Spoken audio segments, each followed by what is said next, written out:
Right now I'm speaking at the Holbrook Chamber of Commerce. First time here, I don't know anyone here, but we're gonna find out. Let's light them up.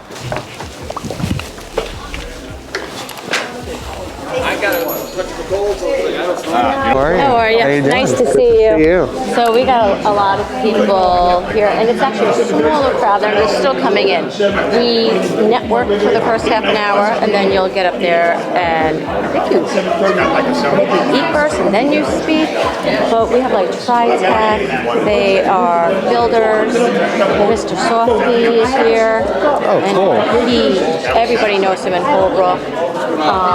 We have landscaping. He's actually might even be looking for more stuff. A lot of realtors. Hold your seat. It's all right. That's okay. So, Michael, this is. Hey, how are you? Nice to meet you. Pleasure. How are you? He's the president of Good. Holbrook. Good. So you're Hedgestone, so you're a business advisory group. Business advisory group, that's my main like business. Almost, I don't want to call you a broker, but you kind of broker deals, right? Broker small businesses. Right, exactly, brokering deals between different businesses. So I think that's a great topic. So I've never had a guest speaker come in about that. I'm excited. You have access to like 30,000 different businesses, and I think it'll be really good. We have some good people in. We have the TriTech people are here, Station Yards. I have somebody from Chase Bank. I have one of the Civics here. I have the Holbrook Fire Department here. This is the Ronkonkoma Civic Group as well, and some of our other members mixed in. So you got some nice. So I'm glad. Awesome. Congratulations. Thank you so much. Yeah, Thank be good. Yeah, we lost. I mean, the guy Steve, he used to be really good, but he was probably in a sell mode for the last year or two, and there was like this big disconnect. We couldn't get in touch with him. We were trying to get him to renew his dues, and I mean, it certainly wasn't $195 a year. I don't think it was that, but we just couldn't connect with him. And he was always a great member, supporter.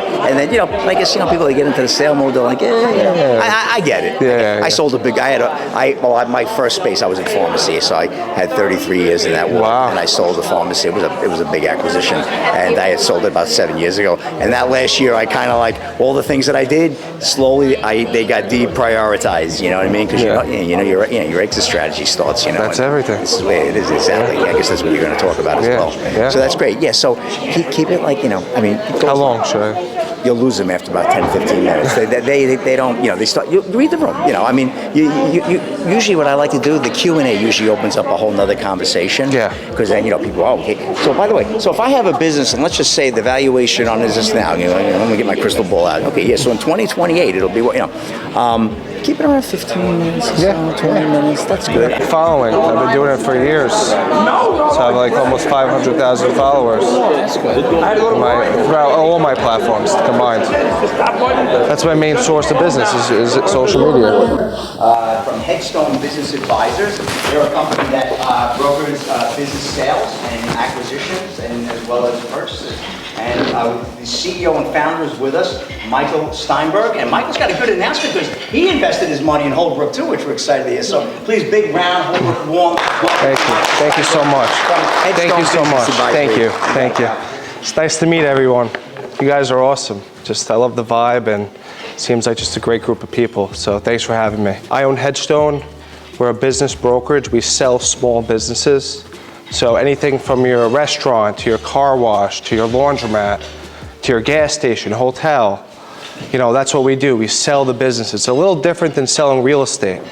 So, say you have a business, I would come in, most of these business owners, they don't report everything they make on their return. So I'm just being honest here. I look at the books, I look at what they actually do. There's a lot of ways to evaluate what they actually do. I give them an evaluation. I put it on my internal marketplace because everything I do is extremely confidential. And then I get it out to my database. I vet the buyers. I put a buyer and seller together, and we make a commission. And it's such an untapped industry. There's 30 million businesses in the United States. 6 million are for sale. And there's only 15,000 business brokers throughout the whole country compared to 2 million real estate agents.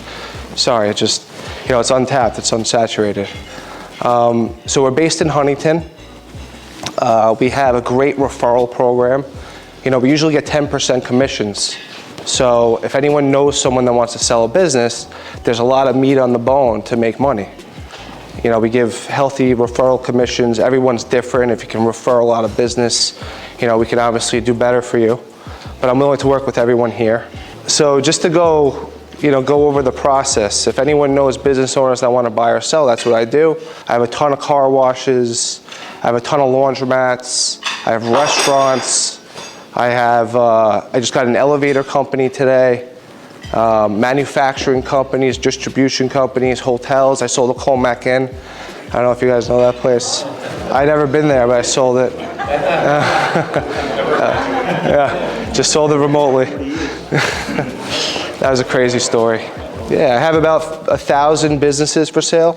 I have about 200 full-time brokers in the company, and we're the #1 business brokerage company in the United States right now. So a lot of people that own businesses, you know, they write things off because they want to obviously save as much as they could on taxes. So when you look at your tax return, you're not going to, you know, even if you're making $300,000–400,000 a year, you're going to show a loss because you have a lot of personal add backs that you run through the business. You know, we see what you pay your cars, we see what you pay your insurance, we see what you pay all your personal add backs.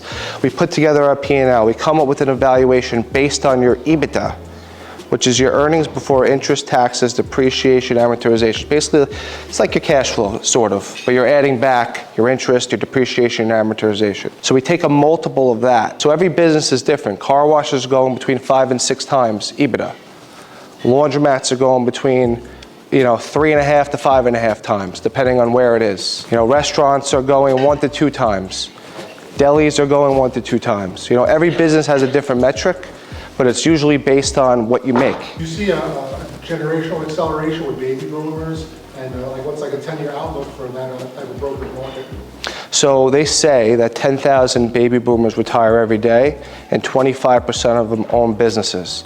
And their owners, and then they don't have, their kids don't want the businesses. So most of our clients are baby boomers. You know, and it's our job to come up with the right evaluation, because if you overprice a business, you're never going to sell it like a house. You got to price it right, and then we get it to our internal market. And it's a very confidential process, though. You can't just blast the business out with the name and the address because it's someone's livelihood. So you have to really vet the process out, vet the buyers, make sure they're real. It's, you know, it's cool. It's a lot of fun. You mentioned a lot of retail businesses in your examples. Are you open to every business, or is there businesses that you really don't really want to get involved? We're pretty much industry agnostic. We're open to any business. Only if, you know, it's all about the owner. The owner wants to sell and he's real. We're willing to take on any business that makes sense. Yes? Do you assist the purchasers with getting financing, or do they come to you already with that? That's a great question. So 90% of our deals, this is a crazy stat, are seller financing deals. 90% of deals cannot get traditional financing because of the way that, you know, I started off with that, but the way they write off the books. So everything is done through seller financing. And that's how I purchased that car wash, through seller financing. You have the owners keep some skin in the game. It's important. And then they can't, you know, they're with you for a little bit. What do you see as the most popular businesses to buy? Is there an area that stands out, like restaurants are hard, a certain experience based on that? Is there something that's a little easier, a laundromat, car wash? Yeah, like a boring business, you know, car washes are considered boring. Laundromats, self-storage.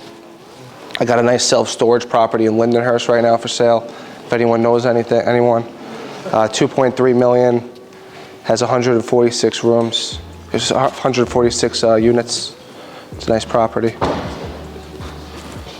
Can you explain to them what it is to own a business that has absentee owner? A lot of people aren't realizing what that actually is. Yeah, I mean, nothing is really absentee. It's so hard to run a business absentee. The closest business that you can run absentee is a laundromat, because the machines are doing the work for you. You know, absentee businesses are valued much more than, you know, a restaurant where you have to be there every single day and run the restaurant.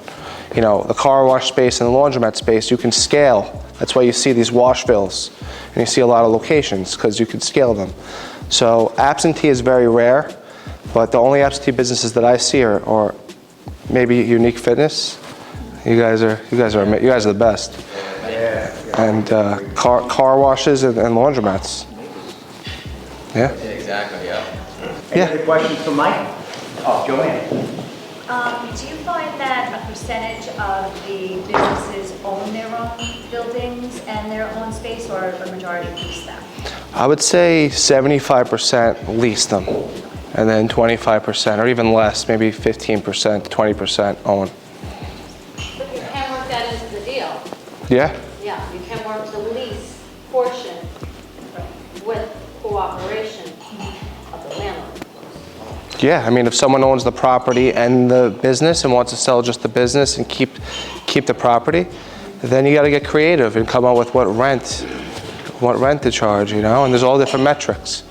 And the fee is about 10%, is that what you said, or it varies by deal? Our average fee is between 8 and 12%. That's very reasonable. And you could usually build that into the deal when you're talking to them initially. They usually add that to the price. They don't always get it, but it's kind of in there. Yeah, we have an exclusive contract and we make them sign, you know, Right. and then they got to pay us the commission. Do you market the business for them too? Do you have like a We have, website? I have 360,000 followers on Instagram That's fantastic. and a big YouTube platform. So I'll push you on YouTube too. Fantastic. Wow. So I'm Sorry. going to grab some cards if anybody's interested. You know, a lot of us may be like, we'll keep our powder dry, but sooner or later, we all want to do something. We got to sell our business. You know, I'm looking around the room. I know a lot of people's kids are not going to want to do certain things. Kenny, carpet cleaning guy, I don't know if your kids are going to want to be cleaning carpets, right? Where you made a great living, put them through school and gave them a great life. They love that part of the business, right? Oh, I'm with that, you know. But, you know, so that's good to know. But yeah, thank you. I think we have one more. Yeah. Sorry. No, I was just gonna mention, I'm with Chase, so if there's real estate involved, that actually makes it easier to get financing. Yeah. Because we do utilize programs like SBA 504 to kind of wrap everything all together, so just something to keep in mind. What Chase or branch are you in? So I'm office-based, but I'm here with actually a whole contingent from Chase, so. Nice. I'm Christina from the local. Oh, hi. And Jen Holbrook also covering the Awesome. I bang with Chase too out of Syosset. Nice to have you, though. Thank you Pleasure. so much. Honor. Thank you for having me. Good luck. We look forward to Thank seeing you again. Thank and, you. having you guys back in. Yeah, we'll be in Fantastic. touch, definitely. Thank you so much. Thank you, everybody. And I'll see you later. Take care. All right, we just finished up the speaking at the Holbrook Chamber of Commerce. It was a great turnout. About 60 people were there. I think I killed it. Got a lot of business, got a couple of listings out of it, met some good people, got some good vendors, and now I just got invited to the Colmac Chamber of Commerce to speak at their event. So it's like a snowball effect.